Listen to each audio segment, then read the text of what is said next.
So, A Hologram for the King. I loved the movie. I thought it was lovely. The visuals were stunning. That scene in Mecca is just beautiful. Yeah, well, second unit. But what I found hard to put my finger on is what kind of film is it? Because it has the drama elements, it has the love story, which I always enjoy. It's comedy. It's a brutally accurate film that accurately reflects human nature. It's fun. That's an interesting question because I think from almost from a business perspective, a movie has to be one thing and one thing only. It is an adventure. It is a romance. It is a comedy over this because it seems the marketing people can really only sell those types of films. But what it is, I just think I think it's true. I think it's authentic. I think that it's an honest look at the voyage that this particular guy, Alan Clay, is on, which is fraught with, desperation and frustrations, and you get to some other place. I think that I think anybody, particularly Americans who would look at it, would say like, well, I'd probably feel that way if I was in a place like Saudi Arabia. So I think it's true. Well, I mean, life's not only like drama and comedy, so I guess it's just... Yeah, but real life is not supposed to be fascinating. And when a movie is made about any subject matter, it automatically has a glamour attached to it because it's bigger than life, and there it is up on the screen. And I think it's almost like a travel log. By way of Alan Clay, everybody gets to make their own trip to Saudi Arabia and see that. So there is a degree of adventure to it that is undeniable, and I think it's part of the reason that Dave Eggers wrote as interesting a novel as he did, because he was the first one to make that journey. And when I read it, I was rather astounded by what he went through. And when I met him, I said, is that really this? It's just, that's exactly what happened. And when Tom went and recreated the voyage of Dave in Saudi Arabia, I said, what was that like? He said, it was exactly like that. It was crazy. I couldn't believe it. I said, well, in that case, we're making a movie about almost a fantastic life experience. Yeah. The shooting of the film was kind of crazy as well, right? Because Tom said, well, in regard of not actually... All movies are insane, but yeah. But you didn't really get to shoot the whole film in Saudi Arabia. Not at all.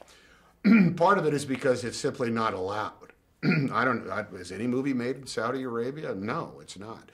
Tom did go, and he went to their version of what we turned into Kemet, which is a real place and really looks like that, this unfinished place.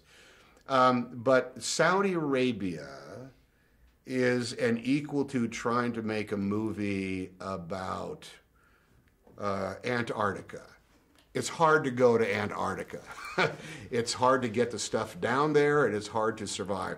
There is, of course, all sorts of, the reality is that Saudi Arabia is a very complicated place, and the rules that govern such a joint are almost incomprehensible to us. But it's a nation with, it's a ministry of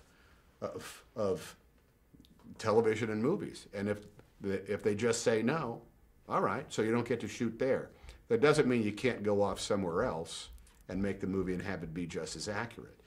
The finances, I mean, just the production costs of going to a place like there or even Abu Dhabi were prohibitive. The only thing that happened in a place like Saudi Arabia have to be approved by the ministry of so-and-so, and they did not approve. They didn't approve of Dave's book, probably, and they certainly didn't approve of the script we wrote. And it could be for any reason, such as we show a doctor who's not allowed to drive, and they might be testy about some such things. So no, we couldn't make the movie in Saudi Arabia. It didn't mean we couldn't make the movie, just couldn't make it in Saudi Arabia. Right. But was there something from the shoot that... I'm so sorry. Backup disk is full.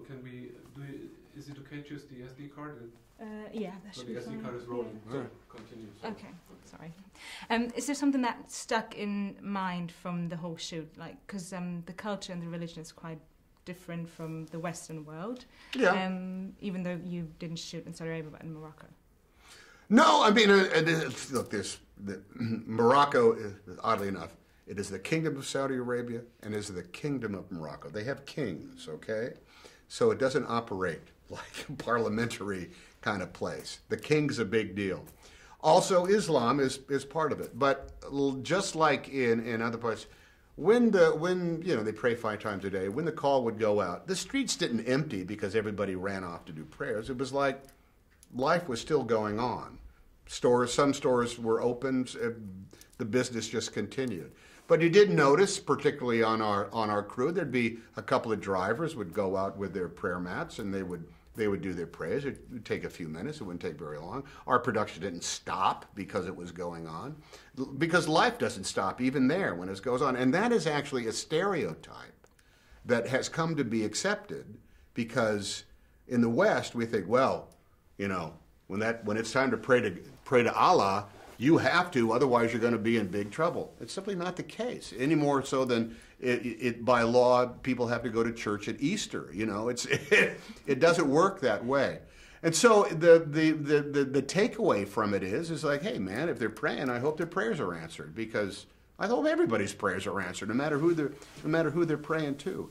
There was along with the pure physical aspects of being in the north of Africa, on the Western Sahara, and surrounded by the desert and the smells and the grit and the realities of getting to and from work, the cultural differences were actually just held in the same sort of balance. It's not an alien world, but it's a different one. And once the rules are established, they're very easy to follow. And just as in the rules in the United States of America are ones that I don't agree with, many of them they're still very easy to follow, and you're not embracing one or rejecting one. You're just living your life as day in and day out responsibilities require. Great. Well, you've worked with Tom before, obviously, on Cloud Atlas. You've read the book. So what was the reason you said yes to the hologram? Well, part of it certainly is working with Tom. But, for the thing that happens on movies like this, you say, okay, let's work on this movie together. It doesn't mean we're going to make it. It means that if the script comes in and if we can make all these and if it works out time-wise, then there's a good shot. But it's like, if we get it, like if I agree with Tom about the logic of it all and what we get to explore, that's the question. There's a moment where we said, okay, let's do it. And I felt as though that Tom's adaptation of Dave's novel was philosophically accurate. It was a match. It wasn't exact, but it was a match.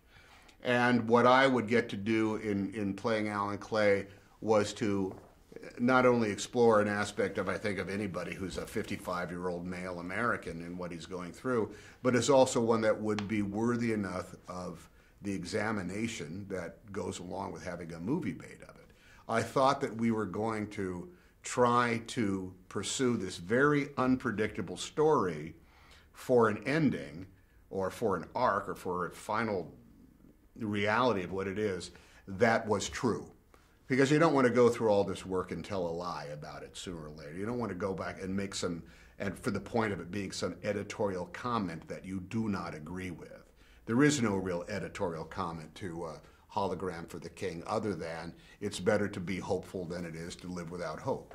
And hey man, there's the greatest movies of all time.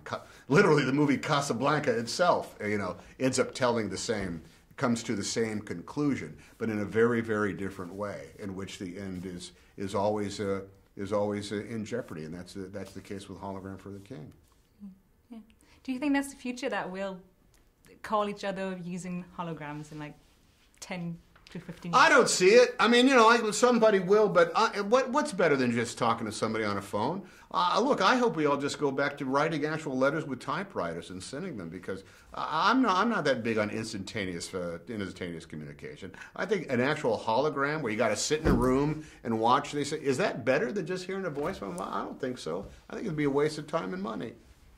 I agree. Doesn't mean I wouldn't sell it if I was working for the company. Okay, and the last question for the Swiss viewers. I know you've been to Geneva for Angels and Demons. Briefly, yeah. I have not spent a lot of time in Switzerland, but yeah. Okay, well, that was actually the answer, because the question was going to be if you've been to other places in Switzerland. Nope, never have. CERN, you know, in Geneva. Why do people go to Switzerland? What's the deal there? How come? Oh, I'll know why. It's because I make movies for a living, and at the end of the day, you don't have sound stages in Zurich or Gstaad. Build some sound stages there so we can go to Switzerland and make some movies there. Come up with some tax credits, and we'll all go. We'll all show up. Then we'll live in Switzerland for 3 months at a time. Good plan. I think Phil Collins lives in Switzerland, so they must be good with music. Well, there might be some tax avoidance things that go along with that as well, so that might be part of it.